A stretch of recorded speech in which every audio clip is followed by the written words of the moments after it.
Vanessa, me conta um pouquinho, então quer dizer, casamento à cega e toda a história, e você começou a passar por um uso indevido de anabolizante, né, menina? E aí você começou a ter problemas, não foi? É isso mesmo, Felipe. Eu participei do Casamento às Cegas, da Netflix, né? Não casei, infelizmente, mas estamos aí na pista. E sobre o uso de anabolizante, sim, eu cheguei a usar o oxandrolona durante um tempo.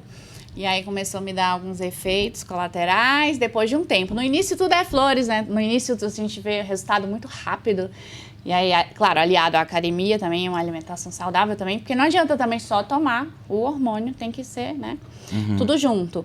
E, infelizmente, lá naquela região feminina, houve um aumento, assim, sabe? Considerável. Que me Você diz do clitóris. É. Aumentou o clitóris. Isso é normal, doutora?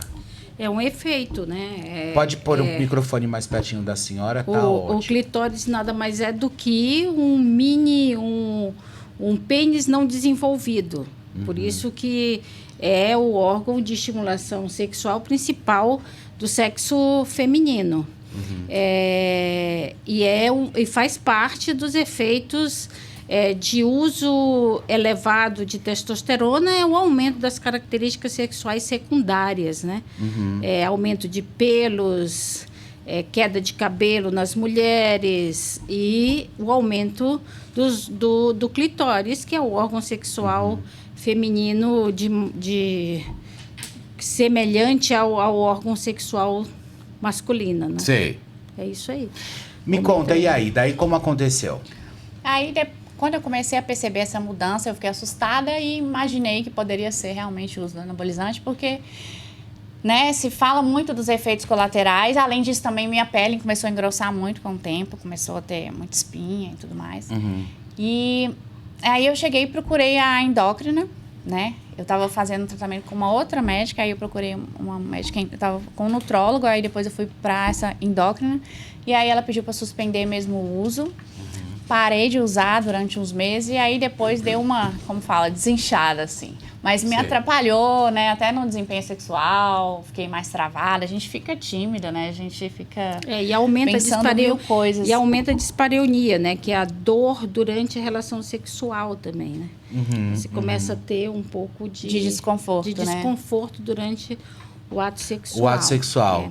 Mas eu acho que o principal problema da reposição hormonal, e que a gente está tendo um boom agora, a gente tem estudado há mais de 20 anos sobre o uso de esteroides anabolizantes no sistema cardiovascular. E, obviamente, que, por consequência, a gente vê outras alterações também endocrinológicas e de características sexuais secundárias, né? Mas isso era muito aflorado em homens, né? Pode perguntar, Ricardo. Não, eu só estou dando uma cutucada aqui. Não, sim, Mas porque continua, a doutora está falando, eu estou pegando... Assim que ela terminar, eu vou... Vai lá. Vai lá. E era muito utilizado, o que a gente sabia era em homens, o efeito Schwarzenegger, de ficar imenso, ficar grande, de Mister Universo. Né? Então tinha existe, na verdade, ainda todo um mercado estético aí para o aumento da massa muscular, o fisiculturismo, principalmente. E a forma rápida de se desenvolver musculatura é ativando essas vias de síntese por meio do hormônio, né? Do excesso do hormônio.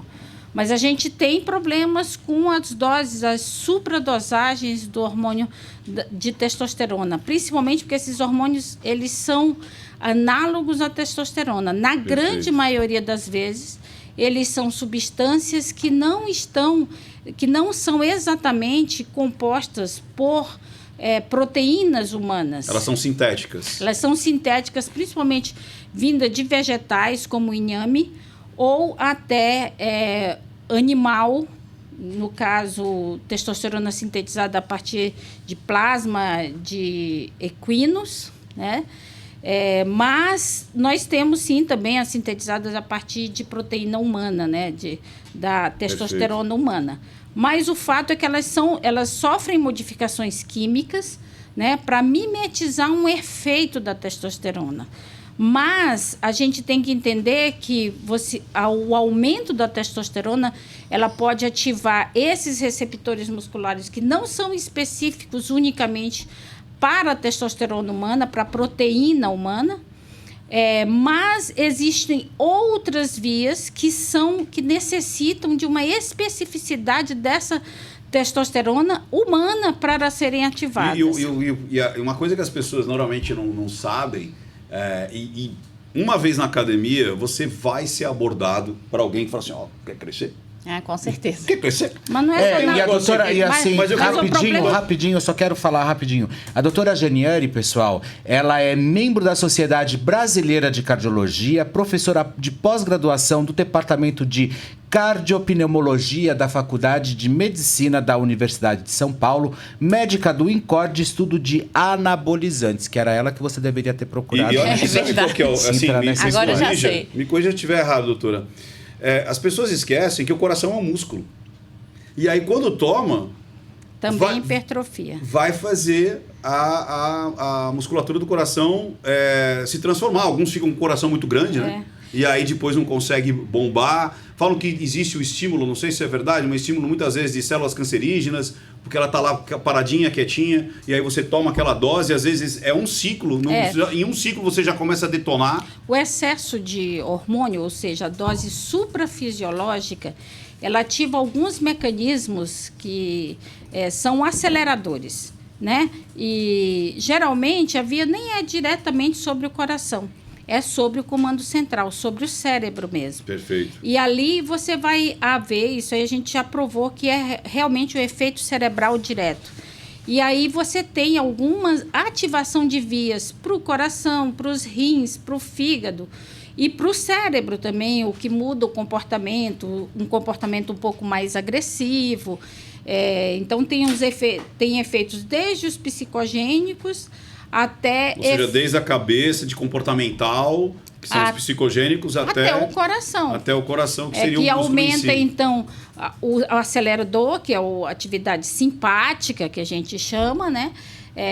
E essa atividade simpática aumenta a frequência cardíaca, aumenta a pressão arterial, aumenta a contratilidade cardíaca, diminui o enchimento do coração, trazendo problemas a médio e longo prazo, como pressão alta, né? Esse aumento da atividade simpática também ativa algumas outras alterações secundárias do sistema cardiovascular, inclusive levando à doença aterosclerótica, né? Entendi. Em homens, pelo menos, 25% dos homens em média de 25 anos, eles já apresentam placas de doença, tem obstrução de doença coronariana pelo hormônio, ficou provado que é pelo uso contínuo do hormônio, de anabolizante. Em média, a gente avaliou pacientes de 12 a 8 anos de uso, de 2 a 8 anos de uso contínuo, e pessoas jovens, 29 anos em média, já apresentam placas coronarianas que chegam a 50% de placa. Então, o índice de infarto chega a 10% na média de indivíduos até 40 anos, por conta do uso de anabolizantes. Ótimo.